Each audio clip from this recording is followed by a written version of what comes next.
नमस्कार दोस्तों, आप देख रहे हैं आपका अपना YouTube channel teacher solution classes. साथियों, राजस्थान के शिक्षा में बढ़ते कदम कार्यक्रम के तहत अब 2 और 3 सितंबर को विद्यालय में सघन मॉनिटरिंग की जाएगी। साथियों, बेसलाइन आकलन के आधार पर यह तय किया गया कि विद्यालयों में कितनी प्रगति हुई है। अधिकारियों हेतु अवलोकन के कौन कौन से बिंदु रहेंगे और अवलोकन के लिए विद्यालयों को क्या क्या तैयारी करनी होगी।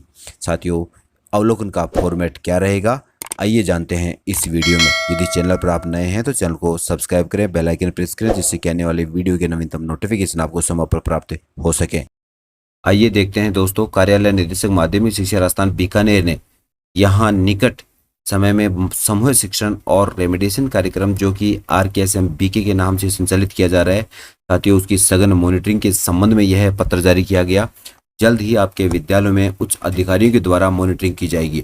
उस मॉनिटरिंग में आपको क्या क्या तैयारियां रखनी है और मॉनिटरिंग के लिए आपको विद्यालय में RKSM BK कार्यक्रम के तहत आपको वर्कबुक में कौन कौन सा कार्य कराना होगा और क्या क्या रिकॉर्ड आपको तैयार करना होगा।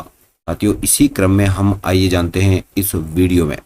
साथियों, अभी तक आपने चैनल को सब्सक्राइब नहीं किया है तो चैनल को सब्सक्राइब कर लें, बेल आइकन प्रेस कर लें, जिससे कि आने वाले नवीनतम वीडियो के नोटिफिकेशन भी आपको समय पर प्राप्त हो सके।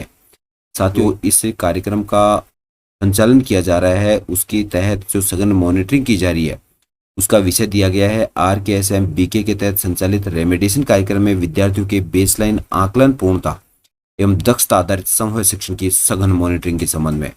साथियों, यह जो पत्र है इसके क्रम में बताया गया है कि RKSM BK के तहत रेमिडिएशन कार्यक्रम के द्वारा जो संचालित किया जा रहा है, कक्षा 3 से 8 के विद्यार्थियों के लर्निंग लेवल की जांच के लिए जो बेसलाइन असेसमेंट लिया गया था, दिनांक 18 अगस्त 2022 तक बेसलाइन असेसमेंट पूर्ण किया जाकर इसकी साला दर्पण पर डेटा प्रविष्टि 20 अगस्त 2022 तक पूर्ण की जानी थी। लेकिन आज दिनांक तक यह देखने में आया है कि 92% ही विद्यालयों के द्वारा बेसलाइन आकलन की प्रविष्टि की गई है। साथियों, बेसलाइन आकलन के आधार पर विद्यार्थियों के शिक्षण समूह भी तैयार किए गए हैं, जिसके आधार पर ही यहाँ अगले सितंबर तक का शिक्षण कार्य करवाया जाएगा, जो कि प्रथम 4 कालांश यहाँ आपको वर्कबुक्स को देना होगा और अंतिम 4 कालांश जो निःशुल्क पाठ्य पुस्तक हैं उस पाठ्यक्रम को देना होगा। साथियों, कक्षावार बने इन समूह के विभाग चक्र अनुसार आगामी अध्ययन का सघन सम्मेलन भी कार्यक्रम का उद्देश्य रहेगा, जो कि उसकी प्राप्ति में सहायक होगा। यानी इस कार्यक्रम का जो उद्देश्य है उस उद्देश्य को सहायता प्रदान करेगा यह सम्मेलन का प्रोग्राम। साथियों, दूसरी बिंदु जो बताई गई वह है यहाँ की सभी जिला शिक्षा अधिकारी, मुख्यालय माध्यमिक हो या प्रारंभिक, मुख्य ब्लॉक शिक्षा अधिकारी, PO, UCO, इन सभी को कम से कम 3-3 विद्यालयों का अवलोकन करने की जिम्मेवारी दी गई है। यहाँ आपके विद्यालय में आने वाले उच्च अधिकारियों के द्वारा CBO, ACBO या PO जल्द ही 2 सितंबर 2022 से 3 सितंबर 2022 के बीच में मॉनिटरिंग करने अर्थात अवलोकन करने आपके विद्यालय में आएंगे। साथियों, प्रत्येक उच्च अधिकारी को 3-3 विद्यालयों का अवलोकन इन 2 दिवस में करना अनिवार्य होगा। अगला बिंदु जो बताया, इस अवलोकन में सभी अधिकारी राजस्थान के शिक्षा में बढ़ते कदम के तहत हुए बेसलाइन की साला दर्पण पर प्रविष्टि और विद्यार्थियों के समूह निर्माण और निर्माण समूह के आधार पर विद्यार्थियों की बैठक व्यवस्था कैसी है, अध्ययन क्या हो रहा है, अध्ययन में वर्कबुक और ABL किट का उपयोग आदि पर विशेष ध्यान दिया जाएगा तथा संलग्न रिपोर्ट इस कार्यालय को ईमेल ID पर यहाँ उनके द्वारा प्रेषित की जाएगी। यानी जो भी विद्यालय की रिपोर्ट होगी वो इस ईमेल ID पर उनके द्वारा सेंड की जाएगी।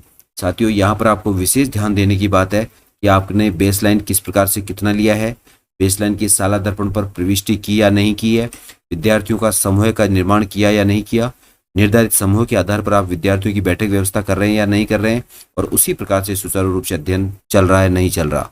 साथियों, अध्ययन में वर्कबुक एवं ABL किट का उपयोग कितना किया जा रहा है, बस इन बातों को आपको विशेष रूप से ध्यान रखना होगा। अभी तक आपने इनमें से किसी कार्य को नहीं किया है तो 2 सितंबर से पहले आप इस कार्य को पूर्ण कर लें, जिससे कि आने वाले उच्च अधिकारियों के द्वारा किसी प्रकार की आपको टिप्पणी नहीं देनी हो।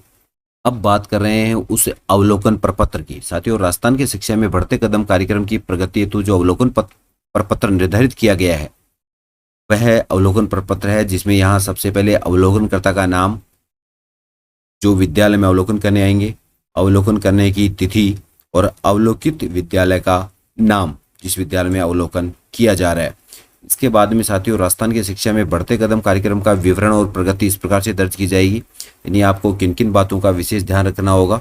इसके लिए यहाँ सबसे पहला जो होगा वो होगा गतिविधि कक्षा 3 से 8 का बेसलाइन आकलन, जिसकी जांच की जाएगी। यहाँ पर आपका यदि बेसलाइन आकलन पूर्ण है या अपूर्ण है या आंशिक है, साथियों इन्हीं बातों पर यहाँ टिप्पणी दर्ज की जाएगी। यदि पूर्ण है तो हाँ लिखा जाएगा, पूर्ण नहीं है तो नहीं, और यदि आंशिक हाँ है तो आंशिक हाँ टिप्पणी दर्ज की जाएगी। इसके बाद में यहाँ विशेष विवरण का कॉलम दिया हुआ होगा। दूसरा जो बिंदु होगा वो होगा बेसलाइन आकलन की साला दर्पण पर प्रविष्टि, यानी आपके द्वारा बेसलाइन आकलन की साला दर्पण पर प्रविष्टि की गई या नहीं की गई।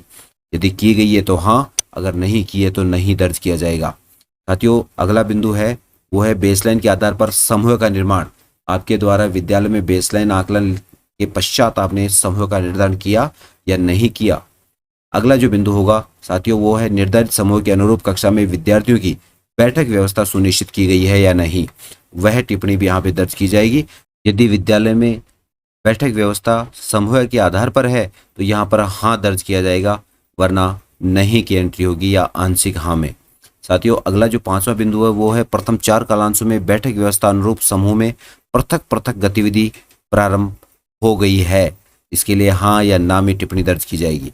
साथियों अगला बिंदु है वो है बेसलाइन के बाद समूह में शिक्षक टारगेटेड सपोर्ट हेतु समूह में भागीदारी दे रहे हैं या नहीं, यानी कि जो छात्र समूह 2 में हैं उनको टारगेट करते हुए शिक्षक के द्वारा उनको पूर्ण सपोर्ट प्रदान किया जा रहा है या नहीं। इसके लिए हाँ या ना की टिप्पणी दर्ज की जाएगी। इसी प्रकार से साथियों अगला बिंदु है सप्ताह में एक बार ABL किट का प्रयोग भी करना आवश्यक है, तो आपके द्वारा ABL किट का प्रयोग विद्यालय में किया जा रहा है या नहीं, इसके लिए भी उच्च अधिकारी अवलोकनकर्ता के द्वारा यह हाँ या नहीं में टिप्पणी दर्ज की जाएगी। इसके अलावा 8वां बिंदु साथियों बेसलाइन के बाद 7 दिनों उपरांत प्रत्येक सोमवार को फॉर्मेटिव असेसमेंट हो रहा या नहीं हो रहा है, यानी कि वर्कबुक में दिया हुआ 7 दिन के बाद में और 7 दिनों के उपरांत एक बार प्रत्येक सोमवार को आपके द्वारा फॉर्मेटिव असेसमेंट टेस्ट लिया जा रहा है या नहीं। इससे ये पता चलता है कि छात्र ने कितना यहाँ अधिगम प्राप्त किया है। इस प्रकार से साथियों ये जो 8 बिंदु हैं, इन 8 बिंदुओं के आधार पर आपका विद्यालय का अवलोकन किया जाएगा। इसके बाद में यहाँ अवलोकन अधिकारी के द्वारा दिनांक और सम्मेलन अधिकारी के हस्ताक्षर और उनका पद नाम अंकित करके इसकी सूचना उपरोक्त पूर्व में बताई गई मेल आईडी पर उन्हें सेंड करनी होगी। साथियों इस प्रकार से यदि आपको यह अवलोकन प्रपत्र का PDF फॉर्मेट चाहिए तो आपको इस वीडियो के डिस्क्रिप्शन में लिंक दे दिया जाएगा, आप उसको क्लिक करके और डाउनलोड कर सकते हैं, या फिर टीचर सॉल्यूशन क्लासेज का टेलीग्राम चैनल ज्वाइन करके और वहां से भी यह PDF आप आसानी से प्राप्त कर सकते हैं। तो साथियों इस वीडियो पर बने रहने के लिए धन्यवाद। यदि आपने वीडियो को अंत तक देखा है तो आप कमेंट अवश्य करें। साथियों चैनल को अभी भी सब्सक्राइब नहीं किया है तो एक बार सब्सक्राइब अवश्य करें।